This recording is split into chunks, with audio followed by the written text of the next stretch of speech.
अब मेहनत का वक्त है, अब मेहनत का वक्त है, झुकना नहीं, 12वीं एक पड़ाव है, रुकना नहीं। तो स्टूडेंट्स, क्लास 12th बायोलॉजी विषय के अंतर्गत आज के इस वीडियो में हम एक और महत्वपूर्ण टॉपिक के बारे में डिस्कस करेंगे, जिसका नाम है नर जनन तंत्र या मेल रिप्रोडक्टिव सिस्टम। ये भी आपके बोर्ड एग्जाम में चीजें बहुत ज्यादा इंपॉर्टेंट है, इसलिए आप इस वीडियो को पूरा बात जरूर कीजिएगा। अब इसमें हम सर्वप्रथम समझते हैं। देखिएगा देखिएगा मेल रिप्रोडक्टिव सिस्टम, नर जनन तंत्र, ठीक है। अब इसमें हम जनन समझते हैं, सर्वप्रथम इसमें हम जनन समझते हैं। जनन होता क्या है? देखिए, जो जनन होता है यानी कि हमारे आसपास अनेक प्रकार के जीव जंतु पाए जाते हैं। अब इन सभी जीव जंतुओं की उत्पत्ति कहाँ से हो रही है, यानी कि सभी जीव जंतु या मनुष्य कहाँ से आ रहे हैं? तो ये सभी जीव जंतु या मनुष्य जल के द्वारा ही इनकी उत्पत्ति हो रही है। यानी कि इस प्रकार से कह सकते हैं कि अपने समान संतति उत्पन्न करना ही जनन कहलाता है। आई होप ये बात आप लोग समझ गए होंगे जनन क्या है। अब जो नर जनन अंग है उनके बारे में समझते हैं। तो ये देखिएगा, ये नर जनन अंग का कुछ ये चित्र है, ये नर जनन अंग का चित्र है। इसमें हम सर्वप्रथम समझते हैं वृषण, जो कि नर जनन अंग का प्रमुख भाग है। अब देखिएगा, यहाँ पे लिखेंगे वृषण। जो वृषण होता है, वृषण यह नर के शरीर के बाहर एक थैलीनुमा संरचना में बंद होता है और ये एक जोड़ी होता है, ठीक है। और जो वृषण होता है, ये शरीर के ताप से इसका ताप कम होता है, ठीक है। और इसमें शुक्राणुओं का निर्माण होता है और इसमें एक टेस्टोस्टेरोन नामक हार्मोन का भी स्त्राव होता है। तो यहाँ पर लिखेंगे कि यह, हम यहाँ थोड़ा लिखेंगे और जो मैंने आपको बताया वो आप लिख देना, ठीक है। यह नर जनन अंग का प्रमुख भाग है, प्रमुख भाग है, प्रमुख भाग है। इसमें इसमें शुक्राणुओं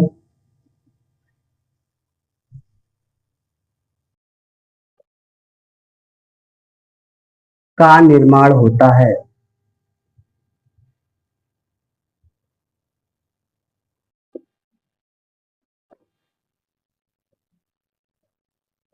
मैंने आपके मतलब भर के लिए लिख दिया, मैंने इतना लिख दिया, आप इसको और भी लिख सकते हैं, ठीक है। यानी कि जो हमारा ये वृषण है, ये वृषण में शुक्राणुओं का निर्माण होता है और एक टेस्ट्रो नामक, इसमें जो एक टेस्ट्रो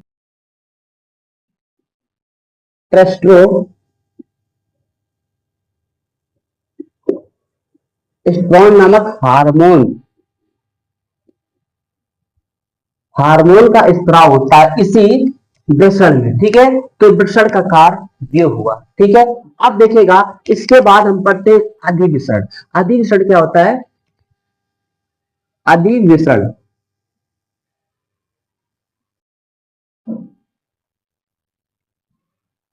वृषण अधिवृषण क्या होता है? ये जो वृषण का ऊपरी भाग, ये वृषण का ऊपरी भाग को हम अधिवृषण कहते हैं। अब ये अधिवृषण में क्या होता है? जो शुक्राणु वृषण में डले हैं, उन्हीं शुक्राणुओं का इस अधिवृषण में परिपक्व होते हैं, ठीक है। यहाँ पे लिखेंगे हम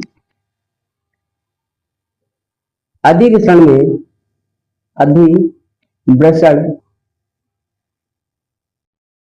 में शुक्राणुओं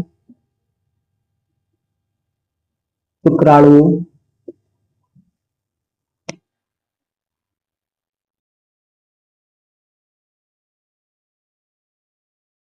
का शुक्राणुओं का परिपक्व परिपक्व होता है। यानी कि शुक्राणु जो होते हैं इसमें परिपक्व होते हैं, ये जो हमारा अधिवृषण होता है। अब हम पढ़ते हैं, ये जो आपको नली जैसी संरचना दिख रही है इसको कहते हैं शुक्र वाहिका या शुक्र वाहिनी भी कहते हैं। तो शुक्र वाहिका,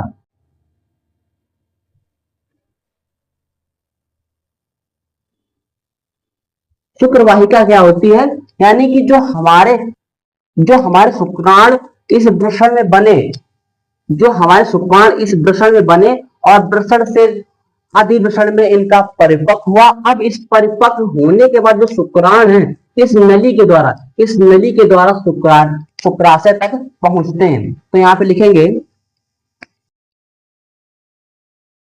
शुक्र वाहिका के द्वारा के द्वारा शुक्राणु शुक्राणु शुक्राशय तक पहुंचते हैं, शुक्राशय शुक्राशय तक पहुंचते हैं।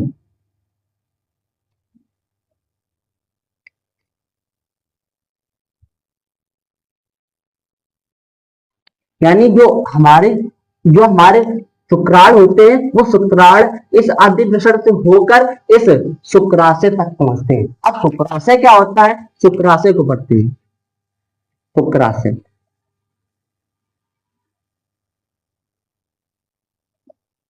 शुक्राशय क्या होता है, ये जो शुक्राशय होता है, शुक्राशय में एक तरल पदार्थ होता है जो कि शुक्राणुओं को गति व ऊर्जा प्रदान करता है। तो यहाँ पे लिखेंगे हम कि शुक्राशय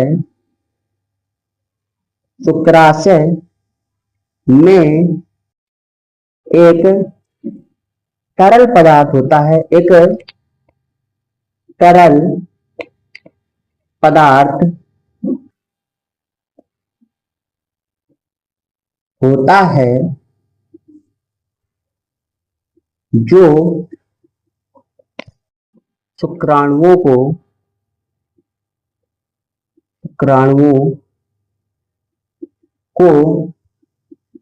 ऊर्जा व गति प्रदान करता है, गति प्रदान करता है। देखिए अब इसको एक बार और समझ लेते हैं कि जो हमारा शुक्राणु है, शुक्राणु का निर्माण हमारा वृषण में हुआ, वृषण से अधिवृषण में उसका परिपक्व हुआ, परिपक्व होने के बाद वह शुक्र वाहिका नली द्वारा वह शुक्राशय में पहुंचता है और जो शुक्राशय में एक तरल पदार्थ होता है वह तरल पदार्थ उन शुक्राणुओं को गति व ऊर्जा प्रदान करता है। आई होप ये बात आप लोगों को समझ में। अब हम देखते हैं इसका एक और प्रमुख पार्ट,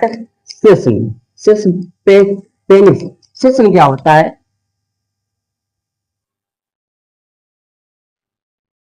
शिश्न क्या होता है, यह शुक्राणु को गर्भाशय तक पहुंचाने का कार्य करता है। तो यहाँ पे लिखेंगे कि यह शुक्राणु को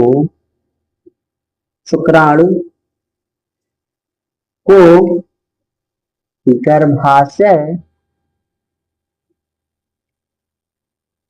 तक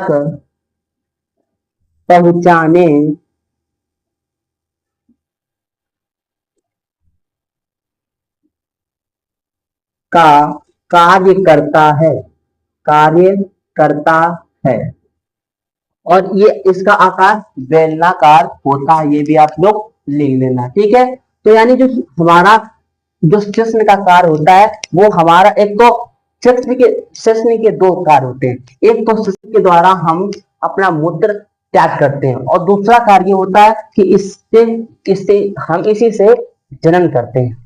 दूसरा कार्य ये है कि इसी से हम जनन, तो ये हुए आपके मेल रिप्रोडक्टिव पार्ट, ये सारे हुए आपके मेल रिप्रोडक्टिव पार्ट यानी नर जनन अंग हुए। अब देखिएगा इसमें एक और चीज है कि ये जो आपको दिख रही है इसे कहते हैं प्रोस्टेट ग्रंथि। प्रोस्टेट ग्रंथि क्या होती है कि यह शुक्राणुओं को गति प्रदान करती है। तो ये था आपका मेल रिप्रोडक्टिव सिस्टम।